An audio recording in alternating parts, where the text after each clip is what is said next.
Salut à tous, salut la guilde, j'espère que vous lootez bien. En tout cas aujourd'hui on est parti pour présenter le retour de la sorcière pour la saison 5 de Diablo 4. Franchement ça a l'air vraiment très prometteur au vu des différents buffs qu'on a pu voir sur le PTR. Bref, on passe en revue tout ça dans cette vidéo. Vous êtes toujours nombreux à regarder régulièrement mes vidéos sans être abonné, donc pour ne rien manquer des builds à venir sur la saison 5, n'oubliez pas d'exploser ce bouton rouge, d'activer la cloche. Sur ce, c'est parti.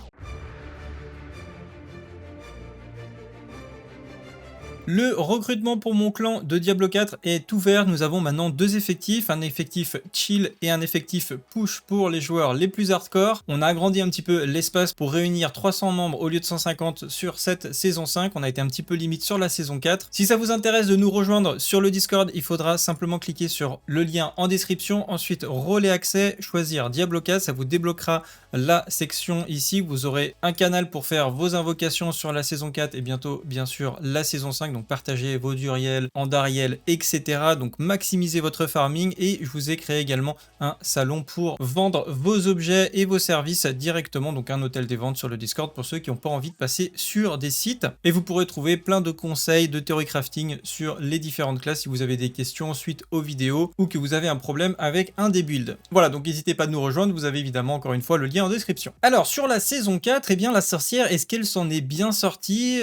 Franchement, j'ai pas trouvé que c'était incroyable. Alors vous allez me dire, oui, mais la sorcière, c'était la meilleure classe pour cette saison 4. Elle était dans les tops partout. Mekuna avait tout explosé au niveau du tournoi Max Troll. Bref, en particulier le build sorcier Flamme Immortelle que je vous avais vulgarisé sur le site camilabs.fr était effectivement particulièrement performant et je peux pas vraiment vous contredire sur le fait que la sorcière était vraiment ultra estière sur la saison 4, mais le problème c'est la variété et ça fait un petit moment qu'on n'a pas beaucoup de choix au niveau des builds de la sorcière et pour moi c'est un vrai problème. Alors oui, on avait aussi le build sorcière orbe gelée, mais elle était vraiment beaucoup moins efficace que la flamme immortelle, voire quasiment en dessous le nécro, ou à peu près au même niveau, et limite ce build se faisait quasiment rattraper par le druide. Bref, c'était fun, mais ça manquait encore une fois de variété. Et donc du coup, je pense que sur cette saison 5, on va pouvoir un petit peu compenser les différentes faiblesses de la sorcière. Alors vous allez voir, il y a des petits nerfs, mais il y a surtout beaucoup de buffs. Évidemment, tout ça est issu du patch note qui avait été récapitulé par Dawn the Crown dans son fichier Excel, mais dites-vous bien qu'il peut y avoir encore des modifications avant la sortie, c'est même quasiment sûr qu'il y aura des modifications avant la sortie de la saison 5. Néanmoins, on peut quand même voir une tendance et la plupart des buffs que vous verrez ici devraient être conservés dans l'ensemble. Le plus gros buff qu'on a eu, un des plus gros buffs qu'on a eu sur la sorcière, c'est le bénéfice de l'intelligence, puisque maintenant vous avez besoin de moins de points d'intelligence pour augmenter en fait tout simplement la maîtrise de base, c'est-à-dire les dégâts de base plus les dégâts de maîtrise. Et la combinaison de ces deux statistiques représente environ une augmentation de 50%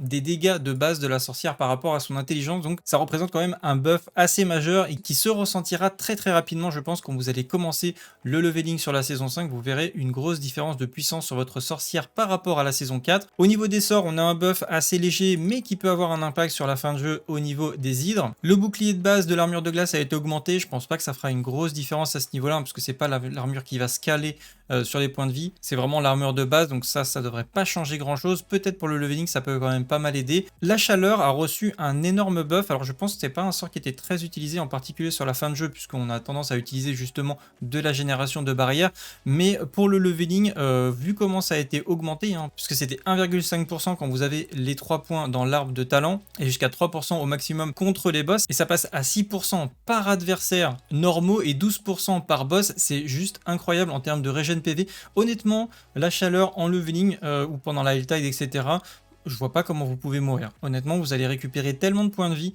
grâce à ça que ça va être juste complètement insane. Et franchement, ça a l'air tellement puissant. Il y a eu pas mal d'augmentation au niveau de la résistance à tous les niveaux pour la sorcière. Et quand je vois la puissance de ce talent, je me demande s'il va pas y avoir des switches d'utiliser les points de vie, tout simplement de la sorcière pour tanker, parce que vraiment, là, il y a moyen d'avoir une régénération assez incroyable de vos points de vie. Donc affaire à suivre, mais ça m'étonnerait pas qu'on le voit apparaître dans certains builds, et en particulier dans les builds de leveling, ça c'est quasiment sûr. Alignement des éléments va aussi être augmenté au niveau du cap, c'était 40% 50% au maximum et ça passe à 60%, donc plutôt pas mal, surtout pour encaisser les dégâts des boss. Vous allez éviter comme ça pendant une certaine période de temps beaucoup de dégâts contre les boss, et quand vous allez vous prendre un gros dégât, et ben, il peut vraiment être absorbé et réduit considérablement par alignement des éléments. Donc c'est vraiment un talent qui récupère un très bon buff à ce niveau-là. Et le talent bouclier de mana également a été buffé de 8 à 10%, et encore une fois très intéressant à prendre également comme réduction de dégâts. Au niveau des passifs ultimes, on a un très bon buff au niveau de combustion avec des dégâts brûlures en coefficient multiplicateur qui passe de 20% à 60%, donc c'est assez monstrueux comme buff.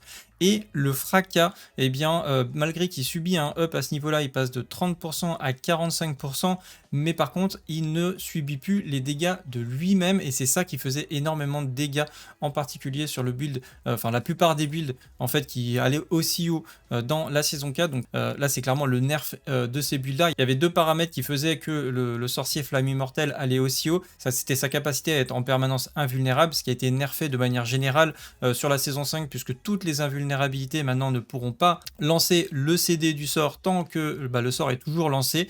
Donc ça veut dire que vous ne pourrez plus avoir d'invulnérabilité à ce niveau-là. Et le deuxième paramètre, c'était le fameux fracas qui tout simplement stackait des dégâts sur lui-même, et savait qu'on avait des explosions qui stackaient les dégâts des autres explosions, et c'est pour ça que les fracas faisaient de plus en plus mal. Et donc ça a été nerfé. On a eu un buff aussi sur l'unique conduit axial qui devrait faire plus de dégâts, voire même beaucoup plus, parce qu'ils ont dit que ça faisait beaucoup moins de dégâts que prévu. Donc on peut s'attendre à un gros buff à ce niveau-là. Au niveau de l'aspect des esquilles d'énergie, donc celui-là, je ne sais pas s'il vous dit quelque chose, je vais essayer d'agrandir un petit peu.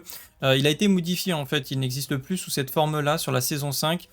C'est celui-ci maintenant qui va faire que vous allez lancer des lances de foudre additionnelles. C'est notamment un build que je vous ai déjà préparé pour la saison 5 qui, je pense, sera très fort. J'ai aussi envie de vous faire un build chaîne d'éclairs, mais j'attends vraiment un truc qui fonctionne bien parce qu'en fait il a été nerfé, le build chaîne d'éclairs déjà sur le PTR. Je pense que ça fonctionnera parce qu'ils ont quand même mis un objet unique qui est vraiment dédié à ça, donc si ça marche pas et qu'il n'y a pas de build autour de ça, je comprends pas trop l'intérêt, mais je vais attendre quelque chose d'assez optimisé pour pouvoir vous le proposer. Le build danse de foudre, celui-ci n'a pas été nerfé en tout cas aux dernières nouvelles sur le PTR, donc il devrait plutôt pas trop mal fonctionner au niveau de la sortie, en plus d'être très satisfaisant à jouer. Et du coup, c'est ce nouvel aspect qui permet de faire ce build lance de foudre. Et comme vous pouvez le voir, eh bien, il a été augmenté puisque vous aviez la possibilité en fait d'avoir une deuxième lance de foudre qui était lancée quand vous lancez une lance de foudre. Et si vous voulez voir comment fonctionne le build, encore une fois, je vous conseille d'aller voir la vidéo que j'ai faite, comme ça vous allez comprendre de quoi je parle. Mais en gros, celle qui va être invoquée, la lance de foudre supplémentaire. Et en plus de ça, ça augmente vos dégâts avec vos sorts, donc choc skill,